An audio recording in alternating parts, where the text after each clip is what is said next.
Hello दोस्तों, नमस्ते। स्वागत है आप लोगों का हमारे यूट्यूब चैनल हिंदी स्टोरी में। आज हम लोग कबन उपन्यास का अध्याय 11 कवर करेंगे। इसके पहले के सारे एपिसोड मेरे चैनल पर अपलोड है। यदि आप लोगों ने उसे नहीं देखा है तो देख सकते हैं। तो चलिए बिना लेट के वे स्टार्ट करते हैं। कबन उपन्यास मुंशी प्रेमचंद जी द्वारा रचित, अध्याय 11। महाशय दयानाथ को जब रामा के नौकर हो जाने का हाल मालूम हुआ तो बहुत खुश हुए। विवाह होते ही यह इतनी जल्दी चेतेगा, इसकी उन्हें आशा न थी। बोले, जगह तो अच्छी है, ईमानदारी से काम करोगे तो किसी अच्छे पद पर पहुंच जाओगे। मेरा यही उपदेश है कि पराये पैसों को हराम समझना। रामा के जी में आया कि साफ कह दूं, अपना उपदेश आपने ही पास रखिए, यह मेरे अनुकूल नहीं है। मगर इतना बेहाया न था। दयानाथ ने फिर कहा, यह जगह तो 30 रुपए की थी, तुम्हें 20 रुपए ही मिले। रामानाथ, नए आदमी को पूरा वेतन कैसे देते? शायद साल 6 महीने में बढ़ जाए, काम बहुत है। दयानाथ, तुम जवान आदमी हो, काम से का घबराना चाहिए, काम से ना घबराना चाहिए। रामा ने दूसरे दिन नया सूट बनवाया और फैशन में की इतनी ही चीज़ें खरीदी। ससुराल से मिले हुए रुपये कुछ बच रहे थे, कुछ मित्रों से उधार ले लिए। वह साहबी ठाट बनकर सारे दफ्तर पर रोब जमाना चाहता था। कोई उससे वेतन न पूछेगा नहीं। महाजन लोग उसका ठाट बाट देखकर सहम जाएंगे। वह जानता था अच्छी आमदनी तभी हो सकती है जब अच्छा ठाट हो। सड़क के चौकीदार को 1 पैसा काफ़ी जाता था, लेकिन उसकी जगह साचट हो तो किसी की हिम्मत ही ना पड़ेगी कि उसे 1 पैसे दिखाए। फटे हाल भिखारी के लिए चुटकी बहुत समझी जाती है, लेकिन गेरुए रेशम धारण करने वाले बाबा जी को लजाते लजाते भी 1 रुपया देना ही पड़ता है। भेक और भीख में सनातन से मित्रता है। तीसरे दिन रामा कोट पैंट पहनकर और हेट लगाकर निकला तो उसकी शान ही कुछ और हो गई। चारपाइयों ने झुककर सलाम किए। रमेश बाबू से मिलकर जब वे अपने काम का चार्ज लेने आया तो देखा एक बरामदे में फटी हुई मेली दरी से एक मियाँ साहब संदूक पर रजिस्टर फैलाए बैठे हैं और व्यापारी लोग उन्हें चारों तरफ से घेरे खड़े हैं। सामने गाड़ियों, ठेलों और इको के बाजार लगा हुआ है। सभी अपने अपने काम में जल्दी मचा रहे हैं। कहीं लोगों में गाली गलौज हो रहा है, कहीं चारपाई में हंसी दिल लगी। सारा काम बड़े ही अव्यवस्थित रूप से हो रहा है। उस फटी हुई दरी पर बैठना रामा को अपमानजनक जान पड़ा। वह सीधे रमेश बाबू से जाकर बोला, क्या मुझे इसी मैली दरी पर बिठाना चाहते हैं? एक अच्छी सी मेज और कई कुर्सियां भिजवाइए और चापरासियों को हुक्म दीजिए कि एक आदमी से मेरे सामने न आने पावे। रमेश बाबू ने मुस्कुराकर मेज और कुर्सियां भिजवा दी। रामा शान से कुर्सी पर बैठा। बूढ़े मुंशी जी की उस क्षणता पर दिल से हंस रहे थे। समझ गए अभी नया जोश है, नई सनक है। चार्ज दे दिया। चार्ज में था ही क्या, केवल आज की आमदनी के हिसाब समझा देना था। किस जींस पर किस हिसाब से चुंगी ली जाती है, इसकी छिपी हुई तालिका मौजूद थी। रामा आधा घंटा में अपना काम समझ गया। बूढ़े मुंशी जी के यथापि खुद ही यह जगह छोड़ी थी। इस वक्त जाते हुए उन्हें दुख हो रहा था। इसी जगह पर वह 30 साल से बराबर बैठते चले आते हैं। इसी जगह की बदौलत उन्होंने धन और यश दोनों ही कमाया था। उसे छोड़ते हुए क्यों न दुख होता। चार्ज देकर जब वह विदा होने लगे तो रामा उसके साथ जीने के नीचे तक गया। खां साहब इसकी इस नम्रता से प्रसन्न हो गए। मुस्कुराकर बोले, हर एक बिल्ली पर एक आना बांधा हुआ है, खुली हुई बात है। लोग शौक से देते हैं। आप अमीर आदमी हैं, मगर रस्म न बिगाड़िएगा। एक बार कोई रस्म टूट जाता है तो बांधना मुश्किल हो जाता है। इस पर आने पर आधा चपरासियों का हक है। जो बड़े बाबू पहले थे वह 25 रुपये महीना लेते थे, मगर यह कुछ नहीं लेते। रामा ने अरुचि प्रकट करते हुए कहा, गंदा काम है, मैं सगाई से काम करना चाहता हूँ। बूढ़े मियाँ ने हंसकर कहा, अभी गंदा मालूम होता है, लेकिन फिर इसी में मजा आएगा।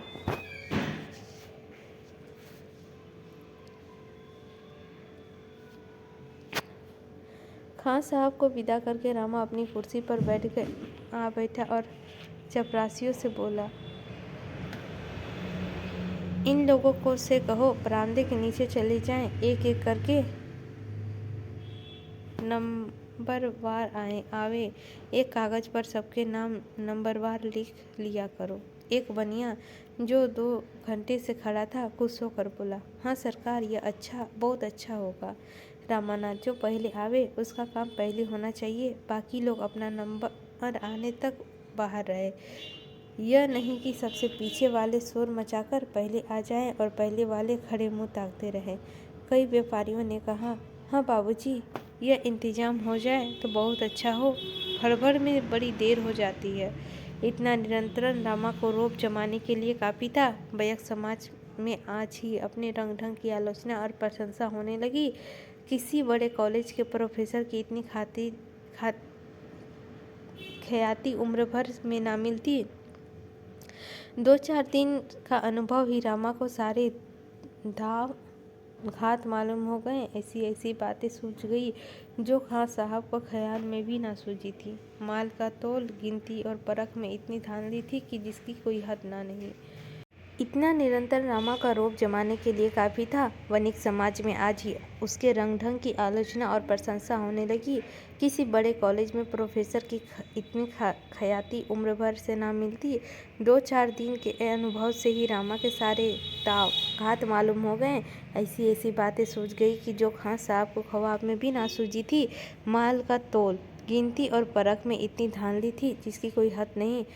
इन जब सब धांधली और व्यापारी लोग सैकड़ों की रकम ढकार जाते हैं तो रामा बल्टी पर एक आना लेकर ही क्यों संतुष्ट हो जाए, जिसमें आधा आना चापरासियों की है। माल का तोल और परख दृढ़ता के नियमों का पालन करके वह धन और कीर्ति दोनों को ही कमा सकता है। यह अवसर वह क्यों छोड़ने लगा, विशेषकर जब बड़े बाबू उसके गहरे दोस्त थे। रमेश बाबू इस नए रंग ईंट की कारी पडुता और मुग्ध हो गए। उसकी पीठ ठोक कर बोले, कायदे के अंतर रहो तो जो चाहो करो, तुम पर आंच तक न आने पाएगी। रामा की आमदनी तेजी से बढ़ने लगी। आमदनी के साथ प्रभाव भी बढ़ा।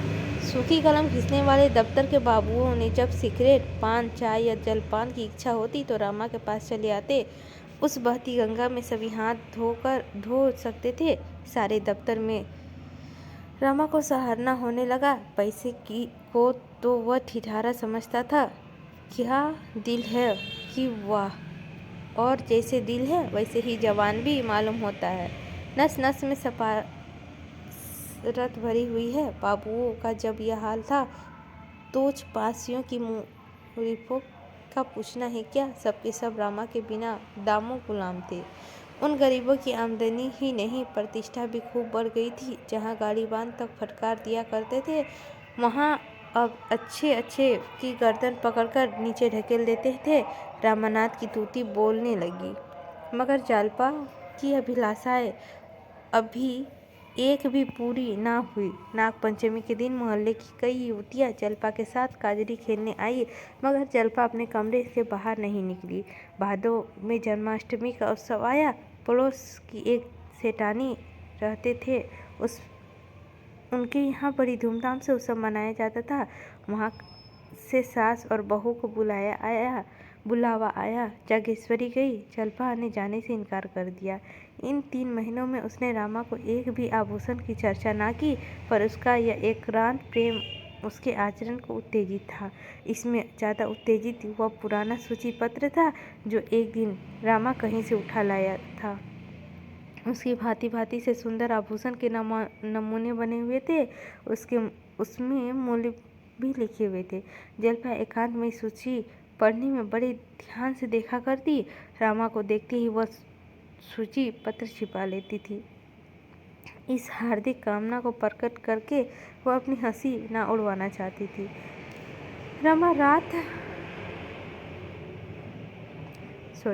रामा आधी रात के बाद लौटा तो देखा जलपा चारपाई पर पड़ी है। हंसकर बोला, बड़ा अच्छा गाना हो रहा था, तुम नहीं गई, बड़ी गलती की। जल्पा ने मुंह उधर लिया, कोई उत्तर नहीं ना दिया। रामा ने फिर कहा, यहाँ अकेले पड़े पड़े तुम्हारे जी घबराता रहा होगा। जल्पा ने तीव्र स्वर से कहा, तुम कहते हो मेरी गलती की, मैं समझती हूँ मैंने अच्छा किया, वहाँ किसकी मुंह में कालिक लगाती। जल्पा ताना तो ना देना चाहती थी, पर रामा को इन बातों को उत्तेजित कर दिया। रोष का एक कारण यह भी था कि वह अकेली छोड़कर सारा घर उत्सव देखने चला गया। अगर उन लोगों के हृदय होता तो क्या वहाँ जाने से इनकार न कर देते। रामा ने लज्जित होकर कहा, कालिक लगाने की तो कोई बात ना थी, सब जानते थे कि चोरी हो गई, और इस जमाने में 2-4 हजार के गहने बनवा लेना मुंह का कोर नहीं है। चोरी का शब्द जबान पर आते हुए रामा के हृदय धड़क उठा। जल्पा पति की ओर तीव्र दृष्टि से देख कर रह गई, और कुछ बोलने की बात बढ़ जाने का भय से रामा को उसकी दृष्टि से ऐसा भासित हुआ मानो उसे चोरी का रहस्य मालूम है, और फिर केवल संकोच के कारण उसे खोलकर नहीं कह रही है। उसे उस सपन की बात भी याद आई जो जल्पा ने चोरी की रात को देखा था। वह दृष्टि बाण के समान उसके हृदय में छेदने लगी। उसने सोचा, शायद मुझे भ्रम हुआ, इस दृष्टि के रोष के सिवा और कोई भाव नहीं। मगर यह कुछ बोलती क्यों नहीं, चुप क्यों हो गई। उसका चुप हो जाना ही गजब था। अपने मन में संकट मिटाने और जल्पा के मन में था लेने के लिए रमा ने यूं डुबकी मारी। यह कौन जानता था कि डोली से उतरते ही यह विपत्ति तुम्हारा स्वागत करेगी। जल्पा आंखों में आंसू भरकर बोली, तो मैं तुमसे गहनों के लिए रोती तो नहीं हूँ। भाग्य में जो लिखा है वह हुआ, आगे भी वही होगा जो लिखा है। तो औरतें गहने नहीं पहनती, क्या उसके दिन नहीं कटते। इस वाक्य ने रामा को संचेत मिटा दिया, पर इसमें जो तीव्र वेदना छिपी हुई थी वो उसे छिपी ना रही। इन 3 महीनों में बहुत प्रयत्न करने के बाद भी वह 100 रुपये से अधिक संग्रह ना कर सका था। बाबू लोगों के आदर सत्कार के लिए बहुत कुछ फलना पड़ता था, मगर बिना खिलाए पिलाए काम भी तो ना चल सकता था। सभी उसके दुश्मन हो जाते तो उसे उखाड़ने की धाते सोचने लगते। मुक्त का धन अकेले नहीं हजम होता, यह वह अच्छी तरह जानता था। वह स्वयं एक पैसा भी व्यर्थ खर्च ना करता। चतुर व्यापारी की भांति तो वह कुछ खर्च करता था। वह केवल कमाने के लिए आश्वासन देते हुए बोला, ईश्वर ने चाहा तो 1-2 महीने में कई चीज़ें बन जाएगी। जल्पा, मैं उन स्त्रियों में नहीं हूँ जो गहनों पर जान देती है। हाँ, इस तरह किसी के घर आते जाते शर्म नहीं है, शर्म ही है। रामा की चित गलिनी के व्याकुल हो उठा। जल्पा का एक एक शब्द से निराशा टपक रही थी। उसे अपार वेदना के कारण कौन था? क्या यह भी उसी का दोष न था कि इन 3 महीनों में उसने कभी गहनों की चर्चा नहीं की। जल्पा ने यदि संकोच के कारण उसकी चर्चा ना की करती तो रामा को उसके आंसू पोंछने के लिए, उसका मन रखने के लिए क्या मौन के सिवा दूसरा उपाय न था। मोहल्ले में रोज ही एक न एक उत्सव होता रहता है। रोज ही पास पड़ोस की औरतें मिलने आती है, बुलावे भी रोज आते ही रहते हैं। बेचारी जल्पा कब तक इस प्रकार आत्मा का दमन करती रहेगी, अंदर ही अंदर घुटती रहेगी। हंसने बोलने को किसका जी नहीं चाहता। कौन कैदियों की तरह अकेला पड़ा रहना पसंद करता है। मेरे ही कारण तो इसे इस भीषण यातना सहनी पड़ रही है। उसने जो सोचा, क्या किसी सराफ से गहने उधार नहीं लिए जा सकते। कई बड़े सराफों ने उसका परिचय था, लेकिन उनसे वह यह बात कैसे कहता। कहीं वे इनकार कर दे तो यह संभव है, बहाना करके टाल दे। जिसका निश्चय किया तो वह अभी उधार लेना ठीक नहीं होगा। कई वादे पर रुपए ना दे सका तो व्यर्थ में धुक्का भजिलत होगी, लज्जित होना पड़ेगा। अभी कुछ दिन और धैर्य से काम लेना चाहिए। सहसा उसके मन में आया, इस विषय में जल्पा की राय लूं, देखूंगा क्या करती है।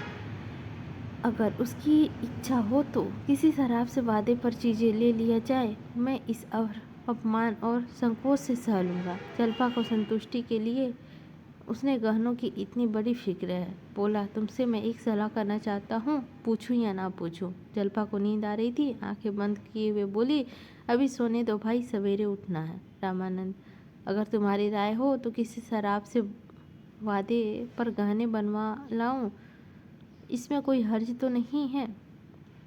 जल्पा की आंखें खुल गई। कितना कठोर प्रश्न था किसी मेहमान से पूछना। कहिए तो आपके लिए भोजन लाऊं, कितनी बड़ी अशिष्टता है।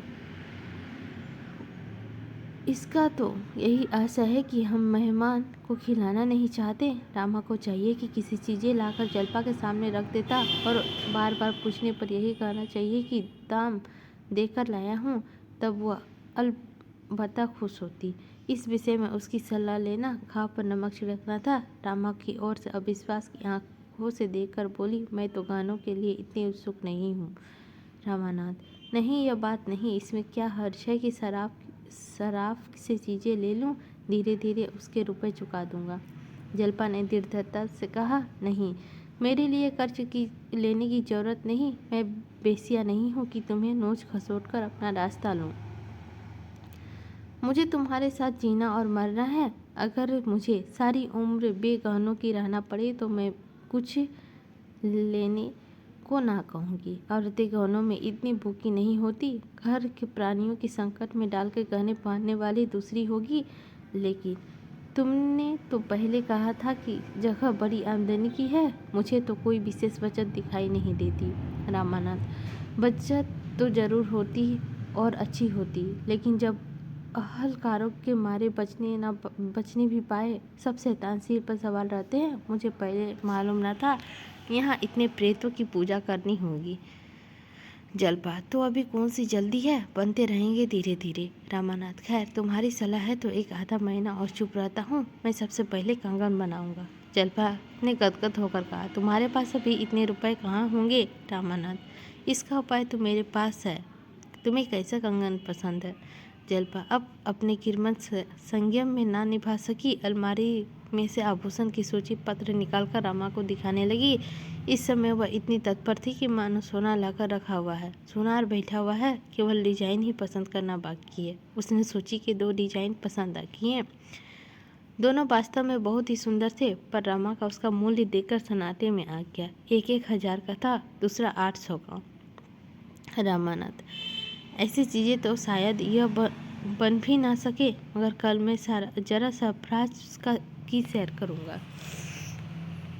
जल्पा ने पुस्तक बंद करते हुए करुण स्वर से कहा, इतने रुपए न जाने तुम्हारे पास कब होंगे। उफ, बनेंगे नहीं, कौन कोई गहने के लिए मारा जाता है। रामा को आज इसी उधेड़ बुन में बड़ी रात तक नींद न आई। वे जड़ाऊ कंगन की कोरी कोरी कलाइयों में कितनी खिलेगी, यह मोह सपन देखते देखते उसे न जाने कब नींद आ गई। इसी के साथ हमारा अध्याय 11 भी समाप्त होता है। अब हम लोग भाग 12 में प्रवेश करेंगे। लेते हैं आप लोगों से विदा, मिलते हैं अगली अध्याय 12 लेकर अगले एपिसोड में। तब तक के लिए लेते हैं विदा। और यदि आप लोगों को अच्छी लगी होगी तो लाइक कीजिएगा, चैनल पर नए होंगे तो सब्सक्राइब कीजिएगा, कमेंट करके बताइएगा कि आप लोगों को अगले एपिसोड में क्या पढ़ना है, अगले उपन्यास में क्या पढ़ना है। अगले एपिसोड तो अभी 12 ही होगा। बाय बाय, मिलते हैं अगले एपिसोड 12 लेकर आप लोगों के साथ।